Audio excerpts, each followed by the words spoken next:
Hello నమస్తే welcome to sauce TV. నేను మీ Shiva. Double smart puri Jagannadh డైరెక్షన్లో రామ్ పోతినేని హీరోగా వస్తున్నటువంటి సినిమా అనమాట ఇది. సో 2019లో వచ్చినటువంటి ఈ సినిమాకి second part. So few months back మనకి రామ్ పోతినేని యొక్క న్యూ లుక్స్ వీడియో అయితే మనకి రిలీజ్ చేయడం జరిగింది. అది చూసినట్టు బాగా ఎగ్జైట్మెంట్ ఫీల్ అయ్యాం.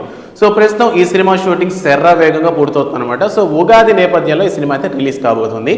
సో ఇప్పుడు ఎందుకు ఈ సినిమా గురించి ఇంకా టైం ఉంది కదా అని మీరు అడగచ్చు. సో దీనికి సంబంధించినటువంటి ఒక ఇంట్రెస్టింగ్ విషయం గురించి మనం మాట్లాడుకుందాం. సో రీసెంట్గా మన సోషల్ మీడియాలో బాగా పాపులర్ అయినటువంటి మ్యూజిక్ డైరెక్టర్ ఎవరైనా ఉన్నారంటే మణి శర్మ అనే చెప్పాలి. సో మణి శర్మ గారికి మూవీస్ ఎందుకో రావట్లేదు అని ఒక ఇంటర్వ్యూలో చెప్పడం, మేబీ పెద్ద పెద్ద హీరోలు మహేష్ బాబు, పవన్ కళ్యాణ్ లాంటి వాళ్ళు ఒక సినిమా, దేవిశ్రీకి ఒక సినిమా, తమన్కి ఒక సినిమా, నాకు ఒక సినిమా ఇస్తే నేను కూడా చూపించుకోవచ్చు కదా నా టాలెంట్, అంటే నన్ను జనాలు మర్చిపోతున్నారేమో అనేటటువంటి ఒక వర్షన్ అయితే ఆయన చూపించడం అది చాలా మందికి బాధను అయితే కలిగించింది. అండ్ మనకి మణి శర్మ ఇచ్చినటువంటి మెలోడీ సాంగ్స్ వేరే లెవెల్లో ఉంటాయి. మనం పాత మూవీస్ తీసుకుంటే ఇందిరా కానివ్వండి, సమరసింహారెడ్డి కానివ్వండి, ఎన్టీఆర్ నటించినటువంటి ఆది కానివ్వండి, సో ఇలాంటి కొత్త సినిమాలు కూడా చాలానే ఉన్నప్పటికీ మణి శర్మ సంగీతం అనేది చాలా మందికి నచ్చినటువంటి ఒక మ్యూజిక్. బట్ ఆయనకి రాను సినిమా ఇండస్ట్రీలో సపోర్ట్ లేకపోవడం వల్లనో, లేదంటే మామూలుగానే ఈ మ్యూజిక్ డైరెక్టర్ని ప్రస్తుతం తెలుగు సినిమాకి సంబంధించినంత వరకు కూడా బాలీవుడ్ నుంచో లేదంటే తమిళ్ కోలీవుడ్ నుంచో మ్యూజిక్ డైరెక్టర్ని తీసుకొచ్చి ఇక్కడ మ్యూజిక్ కంపోజ్ చేస్తున్నారే కానీ మన పాత మ్యూజిక్ డైరెక్టర్లు ఎవరైతే ఉన్నారో, మన మ్యూజిక్ డైరెక్టర్ కోటి గారు కావచ్చు, లేదంటే మణి శర్మ లాంటి వాళ్ళు కావచ్చు, ఆర్పి పట్నాయక్ కావచ్చు, సో ఇటువంటి మ్యూజిక్ డైరెక్టర్స్ అందరినీ కూడా ఎందుకో కాస్త తగ్గించి ఓన్లీ మ్యూజిక్ డైరెక్టర్స్ ప్యాన్ మూవీస్కి కొట్టినటువంటి ఈ మ్యూజిక్ డైరెక్టర్స్ మాత్రమే మ్యూజిక్ మళ్ళీ రిటర్న్ వాడుకోవడం. అండ్ ఈ మధ్య వాటికి సంబంధించి కూడా కాపీ అనే రూమర్స్ మనం వింటూనే ఉన్నాం. సో జనాలు కొత్తదనాన్ని కోరుకుంటున్నారు. లైక్ మణి శర్మ అదే విషయాన్ని చెప్పదలుచుకున్నాడేమో, వాట్ ఎవర్. బట్ ప్రస్తుతానికి మణి శర్మకి అయితే అవకాశాలు లేవని ఆ ఇంటర్వ్యూలో చెప్పడం చాలా మందికి బాధను కలిగించింది.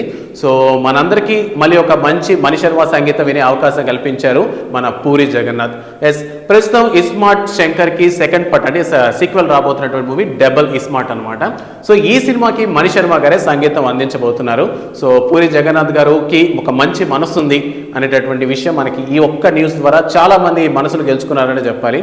సో లాస్ట్ మూవీ లైగర్తో భారీ డిజాస్టర్ అందుకున్నటువంటి పూరి జగన్నాథ్ ఈసారి ఏమైనా పర్వాలేదు డబుల్ స్పాట్ మీద నాకు పూర్తి నమ్మకం ఉంది, ఇది ఖచ్చితంగా హిట్ అవుతుంది అనేటటువంటి నమ్మకంతో మణి శర్మ గారికి అయితే మనకి ఈ మ్యూజిక్ డైరెక్టర్ అనే ఆపర్చునిటీ ఇవ్వడం జరిగింది. యాక్చువల్లీ చెప్పడానికి కూడా బాధగానే ఉంది. మణి శర్మ గారు అసలు ఎటువంటి మ్యూజిక్ డైరెక్టర్, ఆయనకి ఆపర్చునిటీ ఇవ్వడం ఏంటి అనేది నాకు అర్థం కాలేదు. బట్ వాట్ ఎవర్, మొత్తానికైతే మణి శర్మ గారు రీసెంట్గా చెప్పినటువంటి ఆయన బాధకి కానివ్వండి, సో పూరి జగన్నాథ్ ఆయన వంతు సహాయాన్ని చేస్తున్నారని చెప్పాలి. సో మళ్ళీ ఒక మంచి మెలోడీ సాంగ్స్ మనం వినబోతున్నాం అనేటటువంటి ఆనందం అయితే నాలో ఉంది.